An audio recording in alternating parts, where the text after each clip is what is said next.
you please take your seats? We hope you enjoyed your lunch. Good. I like to hear yes today.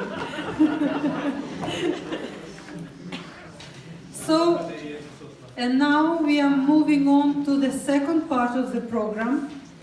And I'm very excited to hear, because it will be not a presentation, it will be a debate and discussion where we will listen to different experiences and knowledge of these respectable speakers we have in our panel today. So, if you are taking your seats, I'm giving now the word to moderator, my dear friend and colleague Ali Rashidi. We have been working together side to side during the last 10 years with human rights and integration. So I'm really thankful that you are leading this debate, Ali, because you have a lot of knowledge you can contribute with as well. So, enjoy.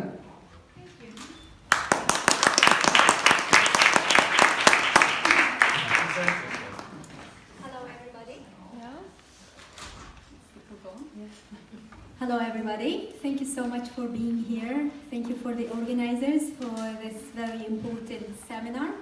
My name is Noor. I came from Syria 3 years ago. I'm a Syrian journalist.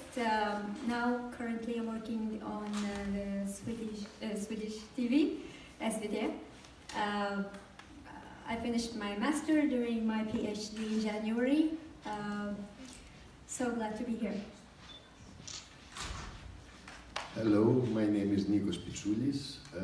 I'm the director of training organization Dimitra, which is a Greek organization, and we participate in this wonderful project, Human Rights in Practice, under the coordination of Folk University. Hey, my name is Jawa Said. I came to Sweden 3 years ago. I also work as a consultant, financial consultant at Deloitte. I did my master at Stockholm University in marketing and customer behavior, and I also did my thesis about acculturations, how to integrate refugees into the food market, Swedish food market, and that was so funny. Also, I'm so proud to be here and talk to you and share you my experience, my academic experience and my practical experience. Thank you. My name is Mehtap Dervishpur. I am PhD in sociology at the Stockholm University and associate professor in the social work at the Meradal University. I am gender and ethnic researcher, but the last years I focused about youth groups of the immigrant and unaccompanied children. Thank you very much. As Jenny said, my name is Ali Rashidi. I'm Director for International Department at Folk University. This debate will be about 1.5 hours, and we're going to discuss from a general level, at European level, and then we go down to very individual countries, and then we sum up with some personal experiences. Is it okay with you this way? Thank you. One thing which I experienced not such a long time ago was when I went from Athens to Stockholm through Frankfurt. And as soon as the plane landed, we were surrounded by police. And they started to check every passport very, very thoroughly. And suddenly I felt that wherever I go now in Europe, although we have Schengen, they are submitted to control and identity control. If you take the train from Copenhagen airport to Malmö, the first thing they tell you, have your passport ready. And you think, what happened? Why we have this development? And I want to start with the European policy regarding refugees. The situation is now that refugees are pouring into Greece and to Italy. And there is no way out. And Spain. And Spain. So there is no way out. No other country wants to help. And the situation becomes unbearable in Greece. Whoever of you visit Greece or Italy, you see now a huge number of refugees. So I want to start with you, Mehtap. What kind of challenges you see? Why we don't have a European approach? So instead of having all the refugees in Greece and Italy and Spain, the other countries refuse to share the burden. This is a very complicated question because it's different factors affected. One is political issue. I mean, Sweden on the long time had the most positive attitude about refugee and immigrant compared with other Europe countries. And even Germany have a very more positive attitude compared with Italy or other Europe countries. The political issue is very important, which and the attitude in the country.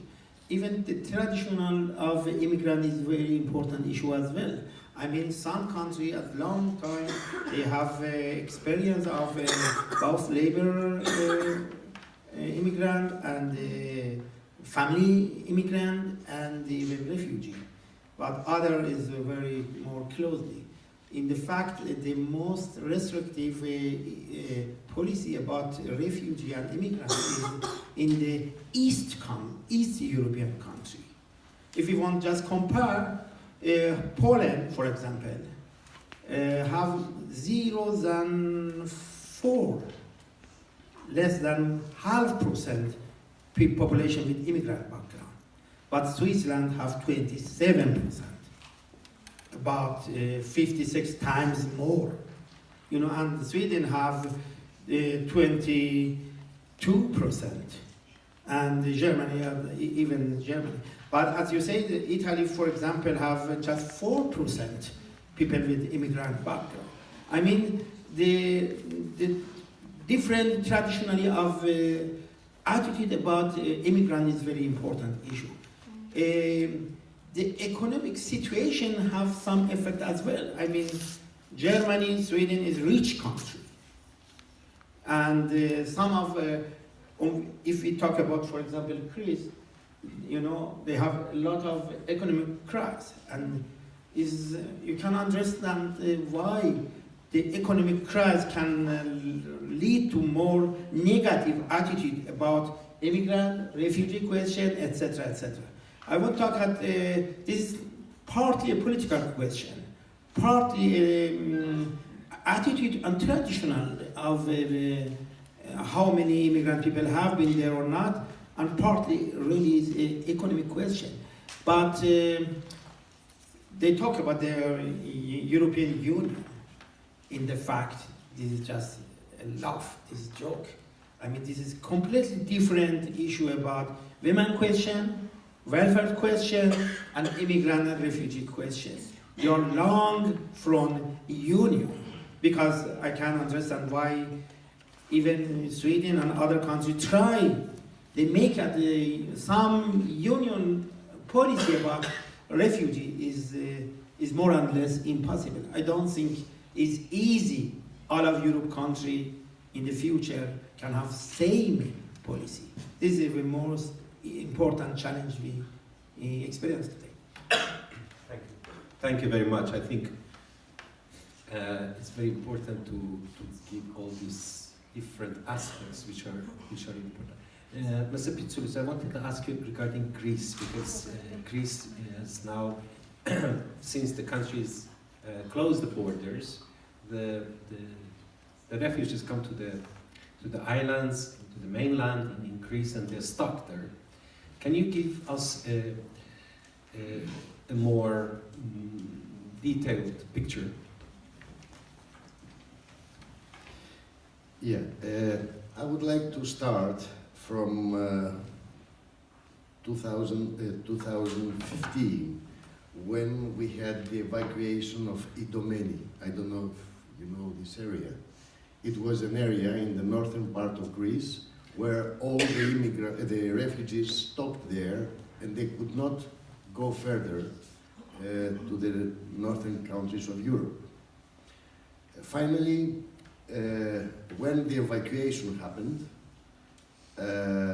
remained in Greece 60,000 refugees.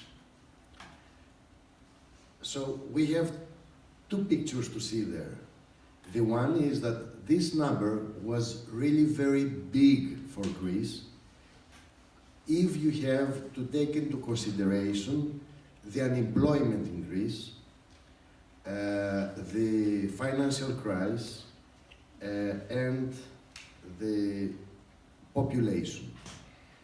I have an official paper here, and I have to tell you that if we have to evaluate the numbers of unemployment, GDP, and population of Greece with Germany, the 60,000, this number is equivalent to 580,000 refugees in Germany, or 520,000 in France. So, the one picture we have to consider is not just the numbers. That, for example, here you have 140,000 refugees, and in Greece are around 60,000 refugees. But we have to consider, and if a country is enough rich to accept the refugees. This is the one picture. The other picture is from the point of view of the refugees. If we will ask 100 refugees, where do you wish to stay in Europe? They will tell you in Sweden, in Denmark, in Germany, in France, but nobody is going to tell you, I want to stay in Greece. Why?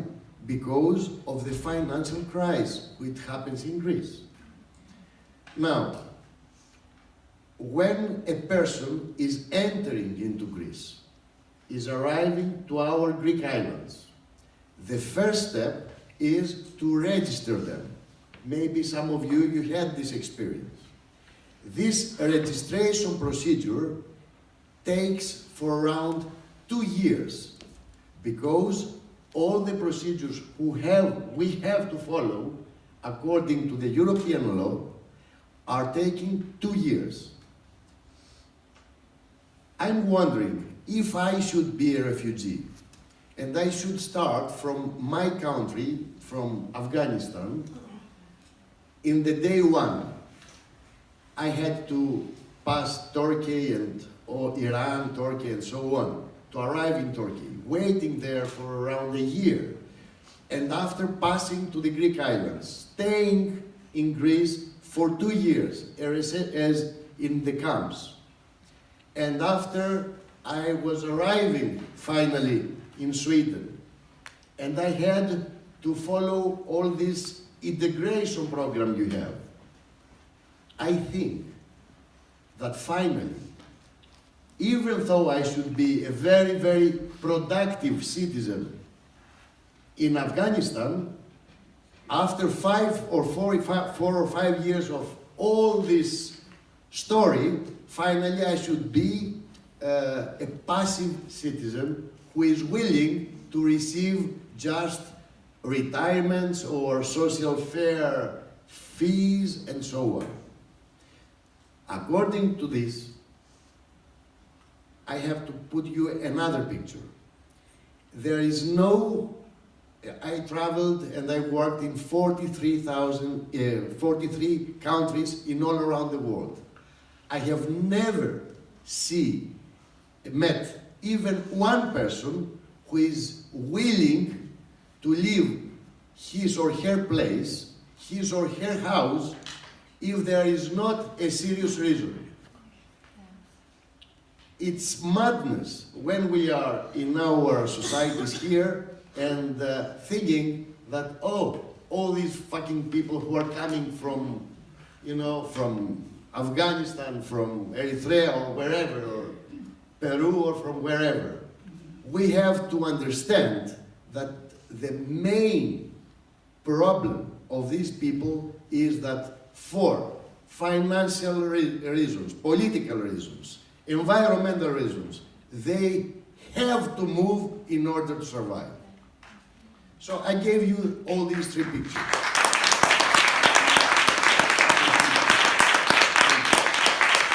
Thank you. I gave you all these three pictures. Now, put these three pictures together. If we want to have a result, there is only one way, is to create a European policy, common policy, where these refugees entering in a European ground to start the inclusion, according to us, or integration, according to the politicians, procedure wherever they are willing to go. Because at the end of the day, they will arrive there. This is for sure. They will never stay in Greece. And now I will tell you, my friends, what is happening in Greece. In Greece, I have these numbers. This is a newspaper, the most accurate newspaper in Greece. It's Kathimerini. And I bought this yesterday. And it's written that, officially, one day before, arrived in Greece 356 people. Just in one day. And we have to consider that we are in the low season, we are in winter, we have the agreement with Turkey, and we had 356 arrivals. And in the last month, we had 7,400 people who arrived in Greece, in the islands. Can you imagine 7,400 souls arriving without having anything on them? And these people are willing to move on. They don't want to stay in Greece. And what we are doing, we put them in camps and we're trying the registration procedure. We put men and women together, Afghans and Syrians together, fighters from ISIS and peaceful people together. This is the first crime, I think. The crime starts from there. I don't know how it is in English, but the non-integration procedure starts. The second, we are putting these people, and we start after saying, in places like, as we are, but we are active citizens here, in political areas, they start speaking about sexual issues and rights and human rights. The problem is that the system has the problem. Not the citizens of Europe, not the refugees. The system has the problem. And we have to work on that. Yes. And finally, in order to close, Greece is accepting all these people. What to do? What has a poor country to do with this? No before experience. As you know, Greece was sending refugees. We were a country of giving people in all around the world. We have refugees in Australia, in UK, in Germany, in Sweden, everywhere. So it was unknown phenomenon for us. And suddenly, in the middle of the crisis, in the middle of 30% of unemployability in Greece, you are criticizing Greece why we do not give the human rights to these people. And I have to tell you, and believe me, because I'm working in this field, if the Greeks were not from their socially so hospitable, the crisis should be really big. But because of, it's unbelievable, we open our houses and we invite refugees in our houses and we eat together. Here in your country, you're not doing that even in your neighbor. You understand? Yeah. So, we have a different culture, we have problems, but we do not have to face the problems of Greece. We have to put in the middle the problem of the refugees as a European problem. We have to work all together and with a common policy. This is I have to remind you that maybe, if, for example, we will have environmental crisis in this area, all of you will become refugees. Think like that. We will find better solution. Thank you very much.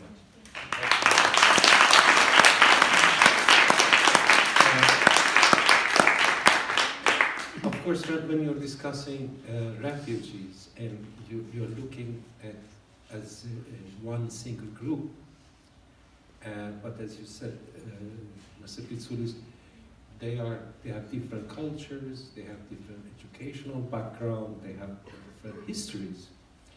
And Joe, I wanted to ask you, what is your own experience? Because you came from Syria. Can you tell me in a personal way how it was for you?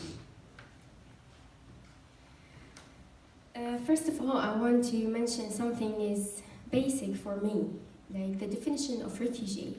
When someone wants to go out from Syria or any war area, he does not think he wants to go to Sweden or Denmark. It's not a choice, actually. It's just he wants to be in peace.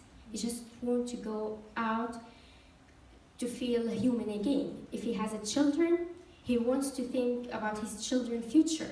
He wants to think about himself to be in a land where no war, no crimes, no brutal issues going on there. So he does not think that, yeah, I'm going to Sweden, yeah, I want to go to Turkey.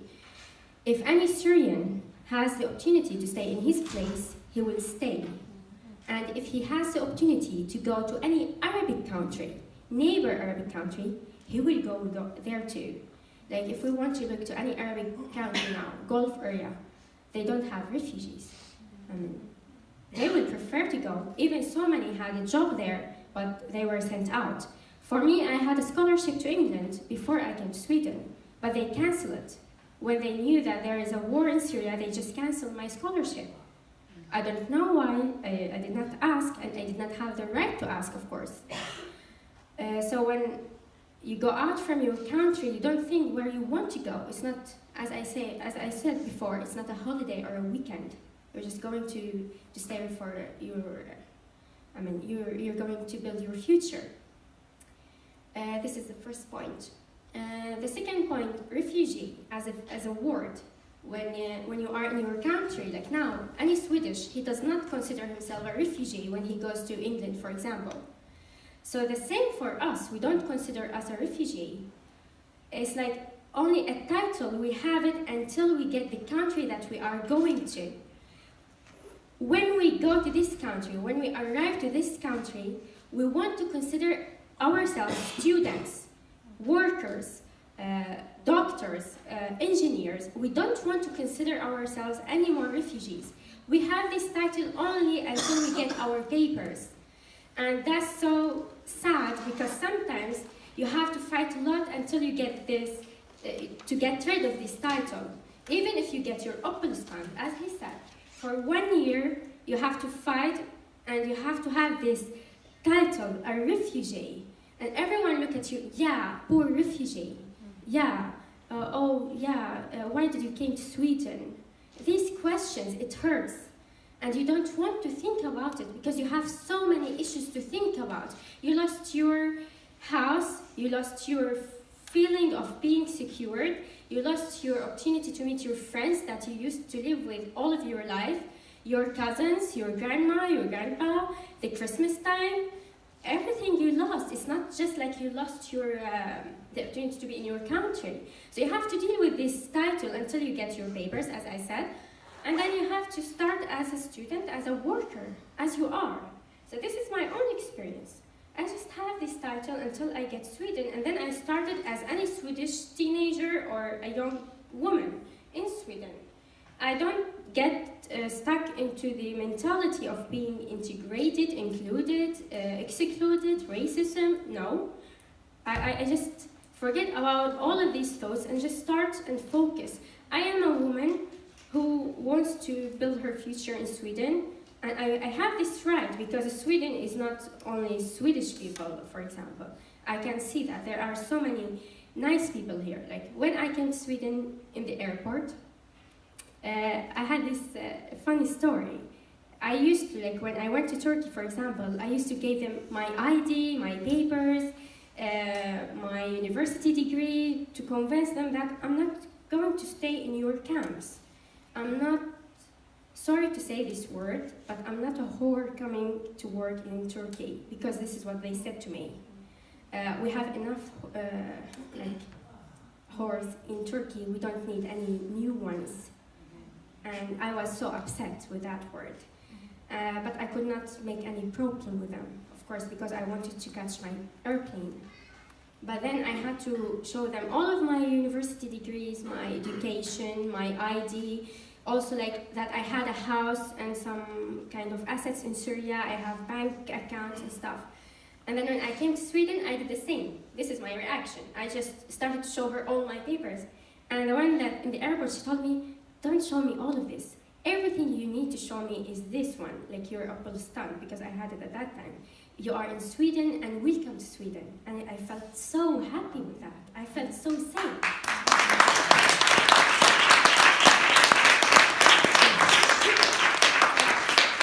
So this is my experience in Sweden until now. Thank you very much. It was a very both a personal touch, but I think it was also key the point of view from the other side when, as they say, we're talking about refugees all the time. But still, it's a structural problem in the European Union. So, Brenda, according to your research, how do you see the future? Is there a chance for a European Union policy? First of all, I want to point out that the largest part of refugee doesn't come into Europe country or West country. They are traveling in the near country, from Syria to Lebanon to Turkey, from Afghanistan to Iran and Pakistan. Just for example, about 1 million refugees from Afghanistan is living in the Iraq, and more than 1 million Afghanistan's refugee is living in the Pakistan, and in the Lebanon and in the Jordanian about 1 million and 1.5 million refugees living there, and in the Turkey as well. In the fact, less than 40% of refugee is coming to West country. Very little big bite. And this is important because if you look to question about a national perspective, you just talk about that, have we possibility we accepted more or not? But if you look to question in the global perspective, we have to maybe shame. I mean, even a lot of more poor country, they take a lot of refugee people. This is one point. And of course, we have different level of refugee. I mean, different standard how we take care about refugee. As you said, in the Lebanon or Iran, how they reacted against refugees from Afghanistan. This is one of the most racist attitude. Of course, as you said, and it's your personal experience, Sweden in the Europe country had the most positive attitude about refugee. Just look, we have been last week in the Nordic conference, and in the Finland, Denmark, Danish, they talk about a few thousand refugee in the 2015 is coming into this country. They had a lot of problem, and in Sweden, 168,000. They say very clearly what is different about, this is rich country as well. It's not about a rich country or poor country. This is important, but it's not enough. This is attitude. Which attitude we have? This is very, very important issue. We have to think about that. And what I mean with attitude is attitude about diversity, human rights perspective. This is very important issue.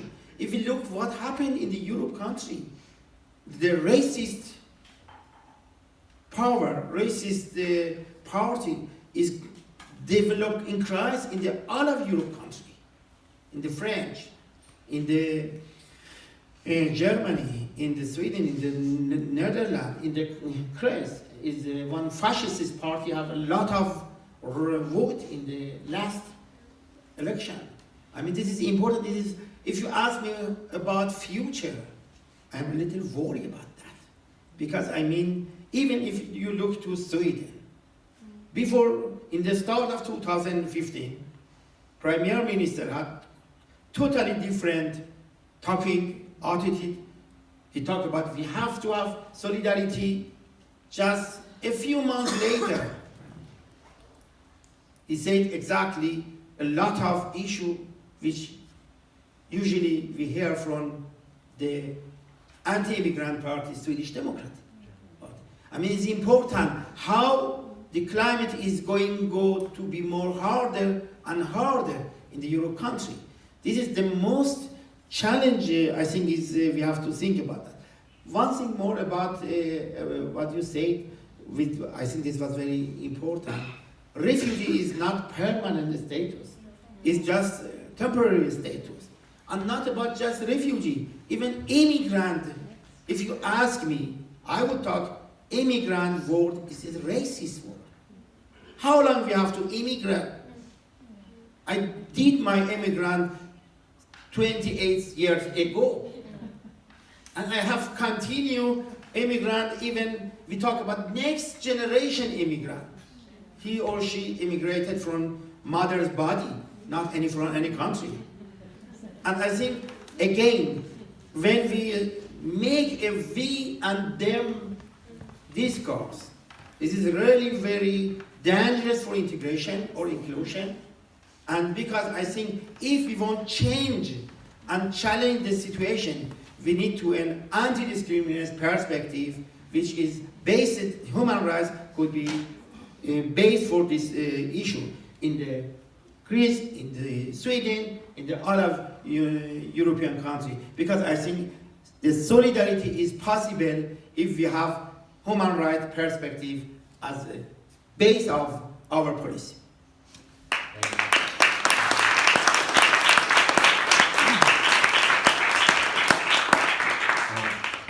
Moving from this general level, European level, which seems very difficult to reach an agreement regarding... May I give two numbers to the people yes. about this? It is very important, before we go further our discussion, to present you. There is this European program, cooperation program, who have been signed in 2015, I think. The agreement was, I have the numbers again here, because I want to show you that we have two flows of migration, the official one and the unofficial. What is going on to the official one? Because everybody is speaking about the official. The whole debate is about this, because Hungary is not accepting refugees and so on. So the agreement was 31,000 people, refugees, to be distributed to the countries. Till yesterday, from Greece, 3,200 moved to Germany, 4,355 to France, 1,700 in Holland, 1,650 in Sweden, 1,200 in Finland, in Portugal 1,100, in Spain 1,000, in Belgium 700, in Norway 700, in Ireland 700, in Switzerland 550, in Slovakia 16, and in Czechia just 12. So this is the whole debate. Do you know what was the cost of all this operation? Can you imagine? The whole cost was 2.6 billion euros from the European money. And now, let's come to the reality, because today morning, I don't know the writer who presented his book, Victor, he explained to us with figures that in Sweden arrived 160,000 refugees. And from the official program, you received just 1,600. So, you have to understand that finally, I'm wondering, is it a business game? Is it a political game? Because in the real life, when you close the borders, the flow from the illegal roads is arriving at the end in our countries. This is the truth. So, just for consideration. Thank you very much. As you say, this is a huge challenge. How we manage it, and the further away we get from solidarity or a common solution, the problem will only grow. It will not become less. But if you move now from, there is a time when so-called refugee arrives to a country and start, as Joe said, start a new life and wants to take all the opportunities that the new country has to give. But still, we continue to discuss them as refugees, as immigrants, as somebody who is different from us. And this has been, of course, different people come with different background, different educational background, different capacity to stay in this country and grow and have a nice life. And still you go to some rather segregated areas, residential areas, and you see there are people who are physically living in this country, but they are as far from integration or inclusion as you can get. And I want to ask you, you are an exceptionally successful individual case. You came to Sweden 3 years ago, yes, and you managed so fast. What can you tell me, what are the success factors?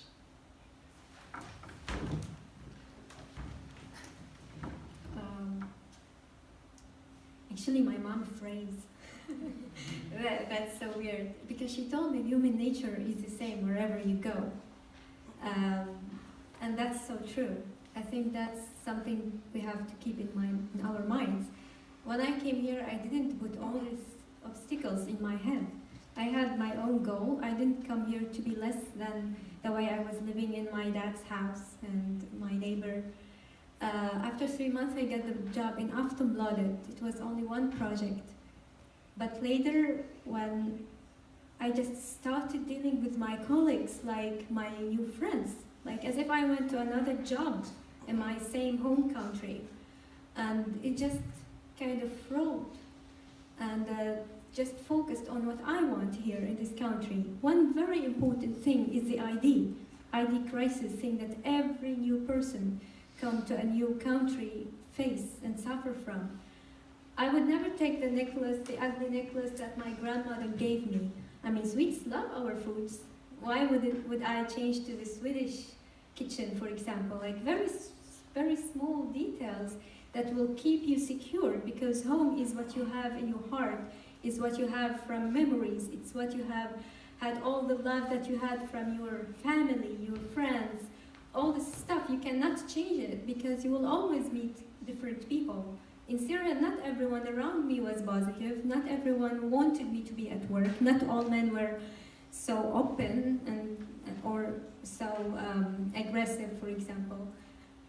So I think just the ID thing is the most important thing. It's the core of your presence everywhere you go. That's the main thing you should have and you should keep. On the other hand, you will always have to understand the others, as Edward Sahin mentioned. The other they have already had, like especially in the local Sweden, we all have these rumors, like Swedes are cold, they are not so cooperative. In some sense, it's true. At the same time, just to try to understand the other side, try to just learn from the new environment you're in, and as Jenny said, but with balance. Not to lose yourself, at the same time, improve your skills on that side.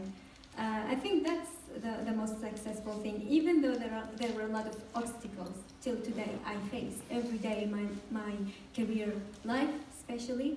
Now I'm at SVT where in every conference I'm the only one who has an idea for a program that is totally different from 400 other employee and boss. I was like, am I from Jupiter here? Why am I in this conference? Just to have the courage to say what you think about. Just to have the confidence. Okay, that's, if you want to address the newcomers, you can put someone Swedish who has all the struggles of a normal, white, middle-class Swedish person to let him organize a program that will approach the newcomers to Sweden, because I wrote that as an article. Every morning I go to SVT, I call my mom Skype on the morning. And then I see my colleagues, reporters, going to report about Syria and then coming back to take her boy or like children from the kindergarten. Is she gonna be really that much credible, like to deliver the same suffer that me, for example, I came from Syria, I miss my mom, I miss my home, where she will just go back to her home later. Would she be able to deliver the same story that I will deliver? Does she have the same experience, the same perspective for the same story? I think I put 70% of my effort to just break the walls that to keep into my career, to keep going, and only 30% of my skills on my work or my education. But on the other hand, for example, universities in Sweden is really awesome. I wish my professors were here today from Södertörn. They have opened so many educational programs and so many in Sweden, all over Sweden, that will help you to build your career. So as long as the positive things are there, focus on that, not on the negative sides. Your neighbor is not gonna say hi, I will keep saying hi every day until he answered. He was really angry. Till he answered. I was like, hi. I was like, what's going on? So that's it.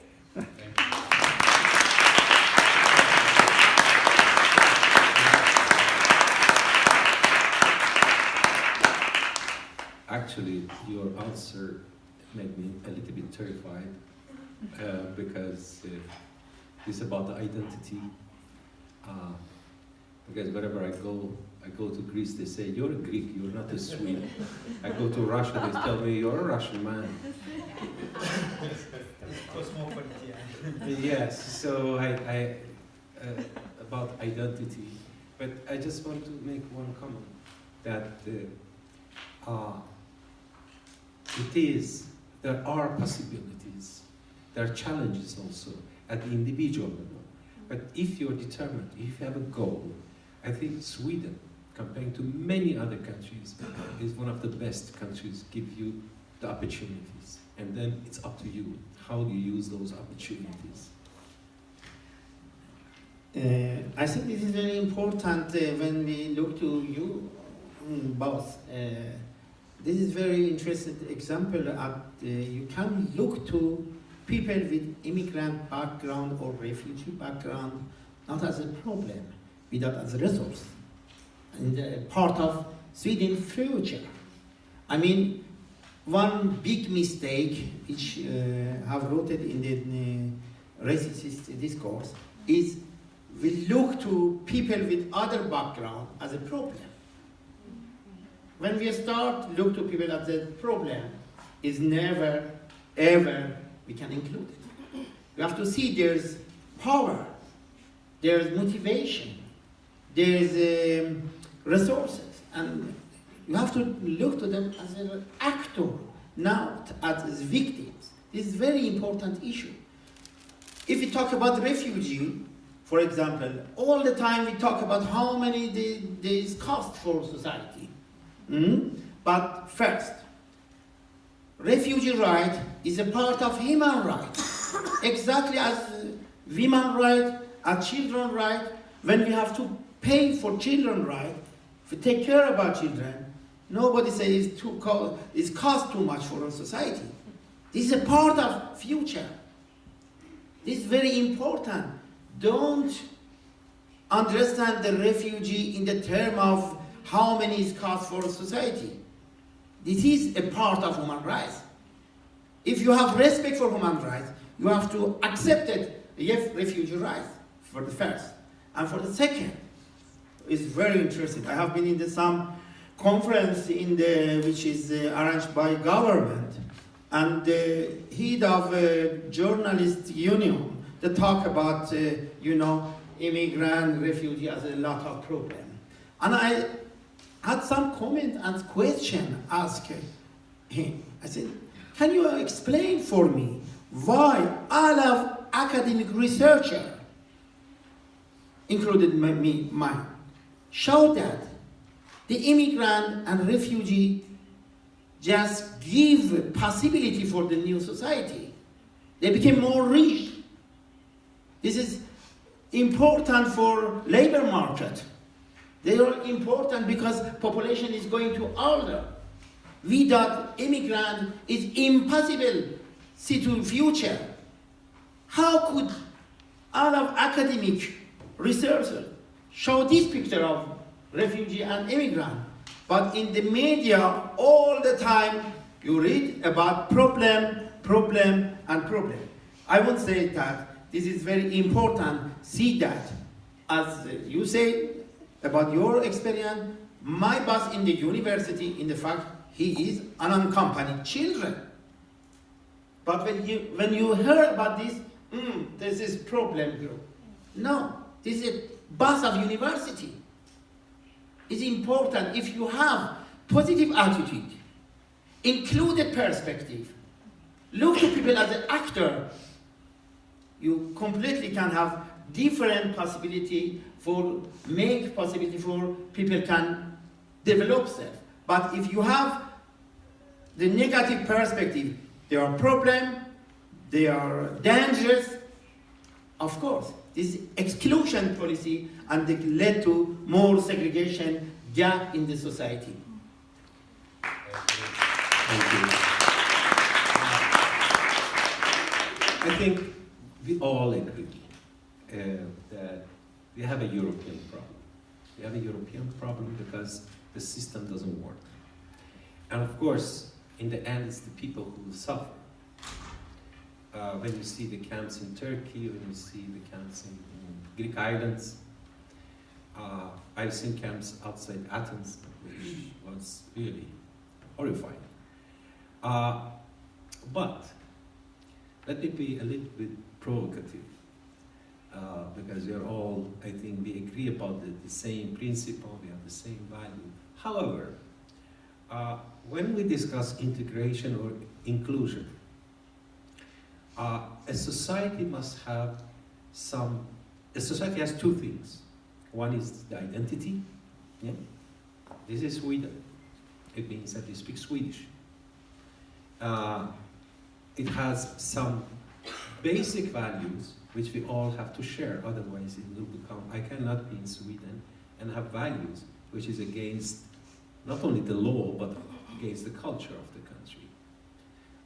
We were in Copenhagen together with my friend here, and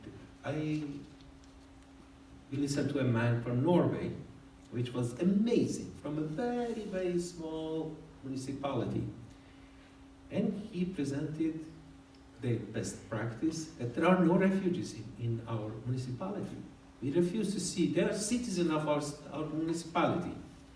And we have the same obligation and the same opportunities for them as for the others. So we don't have refugees, we don't have immigrants. We have only citizens of Veje. That was very refreshing. However, you have been making a lot of research. We know, in reality, we have residential areas which are very segregated. We know that the opportunity to get included in the society are very narrow for some young groups. And also, we had problems when it came to honor-based violence, listing in our city. How do we include when people come from different culture, different language? We have SFI, they will learn Swedish sooner or later. But how can we meet these challenges regarding some subcultural aspects which are against human rights, but against everything that Sweden stands for, like gender equality? Yes. Please, can you give some of your research? In fact, I want to start saying I don't like the concept of Swedish value, which some of ministers talked about the TV 2 days ago. Labor market minister, I think was that, talk about Swedish value. What means with Swedish value? A human rights value, okay, is universal value. If somebody don't like that, very clear, stop. We have to show respect for human rights value. When you talk about human rights value or gender equality contra patriarchy issue, is very easier by anti-racist feminist perspective. You have included policy without you make we and them. But when you talk about Swedish value, people is coming from other country have not equal perspective, human rights perspective. What Swedish value? What we mean with Swedish value? Even Swedish man is going to Thailand or ASEAN and take import marriage there and have violence against them is a part of Swedish value? I don't like this concept. I mean that is very important. I agree with you, is a lot of people have a very strong patriarchy issue. If you want make more clear, I would say, in the fact I am not for a multicultural ideology. I have anti-discrimination perspective. It's not same. Anti-discrimination can guarantee multiculturalism, but multiculturalism is not any garant for anti-discrimination. And never ever you can accept it. You are against ethnic discrimination, but it's okay, gender discrimination. Or in the name of fight against gender discrimination, you would legitimize ethnic discrimination. Because I mean, as question is, if you have human rights as base, if you have anti-discrimination perspective in the base, it's easy. In the same time, say, it doesn't matter where are you coming. It doesn't matter you have originality from Iran, Sweden, Syrian, Greek, etc. Are you agree with human rights, gender equality, children's rights, etc., or not? This is, anti-discrimination perspective make possible.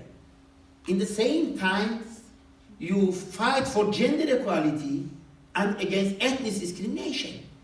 Question is, in the Europe country, we have non-discrimination perspective. Non-discrimination is completely different with anti-discrimination perspective. Non-discrimination perspective means that this is quiet, don't worry, somebody here or there make discrimination. But when you talk about anti-discrimination perspective, which means you address to discrimination is a structural problem in the society. Ethnic discrimination, gender discrimination, ageism or age discrimination, discrimination of people with other sexual orientation, etc., etc. Because I mean, anti-discrimination perspective make possible, with an included perspective, we in the same time have anti-racist, feminist perspective. If somebody have honor-oriented culture, for me is very easy to say, stop. You never can, in the name of your culture background, legitimize, patriarchy issue. Because anti-discrimination perspective have more possibility for a progressive perspective and in the same time, again, included perspective. Because it says, not cultural issue is base of integration politic without an anti-discrimination perspective which related to power, influence and equality possibility. This is very more progressive perspective.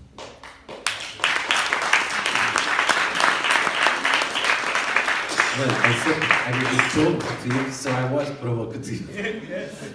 You wanted to say something? Because also I did my thesis about refugees, or not refugees, as I mentioned them, newcomers. Yes. And I did my research for 1 year. 3 months I spent it in Södertälje and 3 months in Södermalm. And the first 3 months I spent it with Syrian families in Södertälje to just conduct how their food consuming is, like what kind of food they are eating. Do they have the Swedish food in their menu every day, or what kind of food there is their favorite, they prefer. And the funny thing is, at the end of the research, I named it at the beginning, the name of the research was acculturation. It means that how to culturate, it means that culturate means educate, or to affect in their culture. How to educate Syrian refugees, or how much they were affected by the Swedish food behavior. And at the end of my research, I noticed that 90% of Swedish families, they have Syrian dishes in their food. And zero, with the Syrian families that I met, they have zero Swedish food in their menu. So it's the opposite. So these Syrian refugees have kind of an influence on the Swedish market. Also, the Swedish market gets more and more rich since these Syrian refugees has come, because so many opened their markets, started to import kind of products that Swedish never had before in Sweden, some recipes and some really good vegetarian food like halloumi, falafel, whatever. Like, people like it here. Yeah, they are so delicious, and like you can see now, everyone likes Malmö, because in Malmö they have really good restaurants. I never been in Malmö, but I always hear this. So like kind of like refugees or newcomers can add something. It's not only about technology, how to get money more, or how to be more international. Some small details can make. Yeah, it can enrich your life and can make it more happy, and colorful. Like Swedish like to have always brown and black in winter, but Syrian always like to have a lot of makeups and color in their fashion, for example. And I have a friend, her name is Lisa from H&M, and she's a designer, and now she's just started to get some Syrian women, like young women, to just have their opinion about the fashion in Sweden, and just kind of decorate it in a way to make it more happier, and also suits the Syrian that come in, not always like wear black and brown. Also, I wanted to add a story to what you said. Once I was in a leadership program in Handelshögskola, and they did not know that I am Syrian, because everyone always think that I am Italian or South American. So that was good for me, and but I did not present myself because I was late. So I came into the class and no one noticed me, and I said, and the organizer started to ask the students, what is your biggest fear here in Sweden? And everyone was saying, I am so afraid from the war. When I watch TV and see that Iraqi war and Syrian war, I become so afraid, and I don't have this feeling of safe. And most of them are from England, Sweden, Germany. And I was sitting there, And when it comes to me, I was afraid to say that I am a Syrian. I felt if I said I am a Syrian, everyone will jump from the window. So when it comes to me, I said I am from England, and I started to talk with the English accent. And he said, like, what is your biggest fear? I said, my grandmom cat has died 1 year ago with a car accident, and since that day I'm so afraid from cars. And everyone was so empathized with me, and they started crying.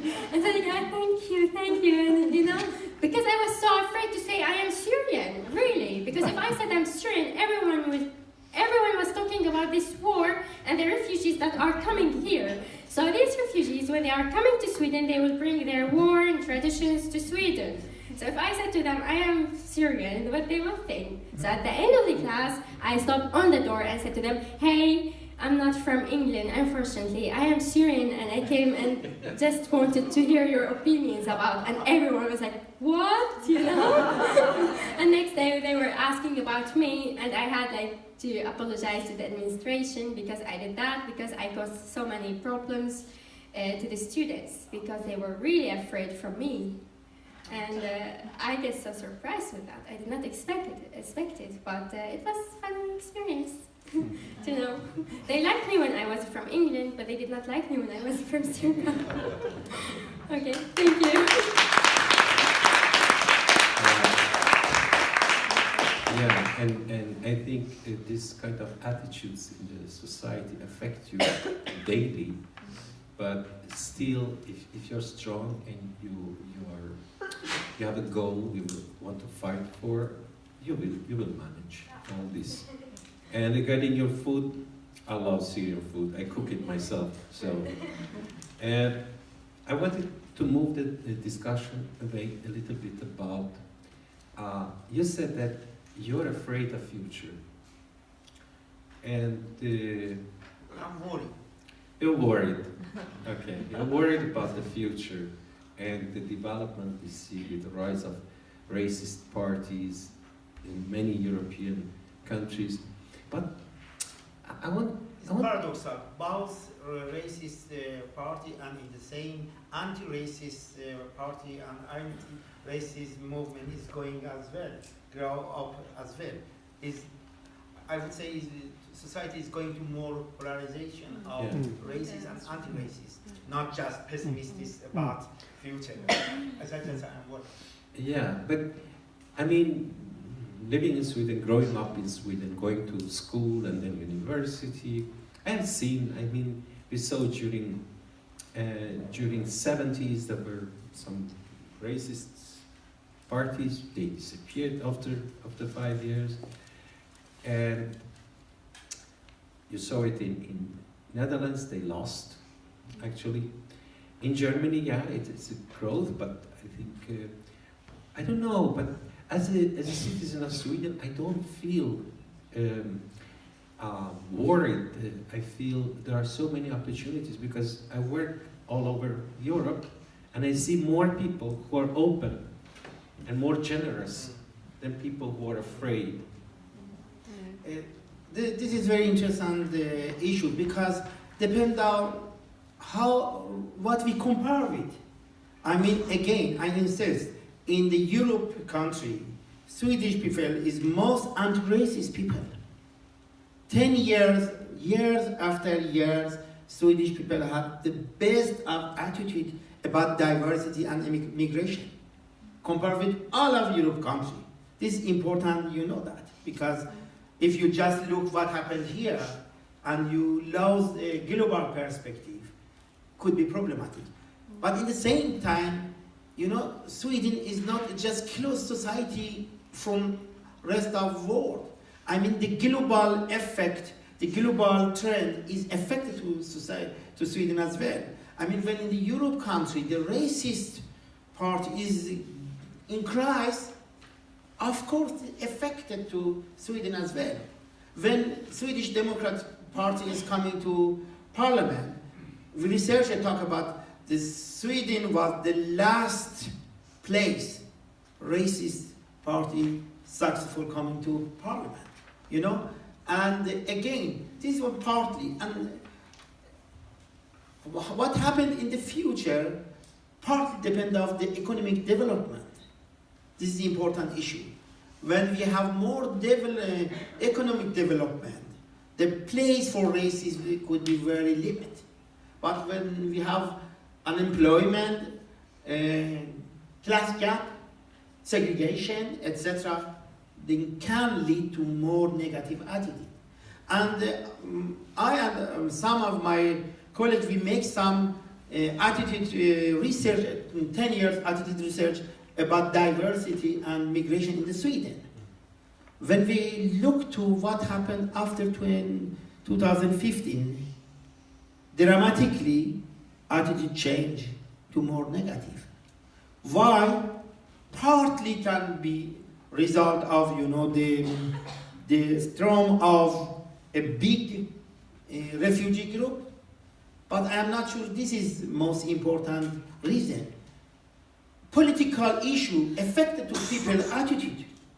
When political party, you know, and in the media talk more and more about restrictive politics, they affected people's attitude as well.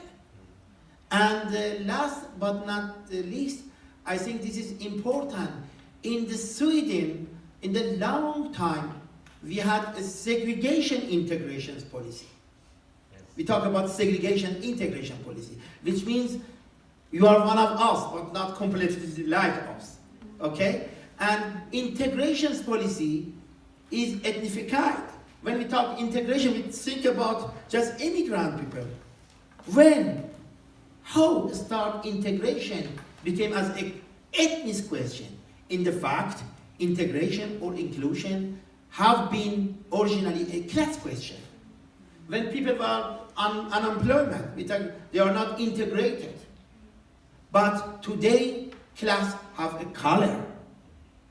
I mean, ethnic minority is dominated of underclass group. Depend of that, we made change our integration policy as an ethnic question. I insist we have to change our policy. Integration is not a question about cultural adoption. In the fact, it's a question about power, influence, participation, representativity. If we have this perspective, I think we could be very more successful. And last, I would insist again, this is important. BBC asked me one time, your research shows this is gap between majority group and minority group. But BBC's research showed that immigrants in Sweden have the best in the world. And they asked me, how would you explain that? I said, very simple. Because when you compare immigrant people in Sweden with other countries, of course we have the best. But I don't compare with immigrant people in the French. I compare with the majority group in the society. In the Sweden, women's rights, children's rights, human rights, welfare state is highest, one of the highest in the world. My question is, ethnic minority or immigrant people have same possibility as the majority group or not? If gap is large here, of course, I talk about discrimination and needing to anti-discrimination perspective, because in a lot of questions we have the best. I think this is time. Even the question about integration, we have changed policy for more equal perspective. Thank you.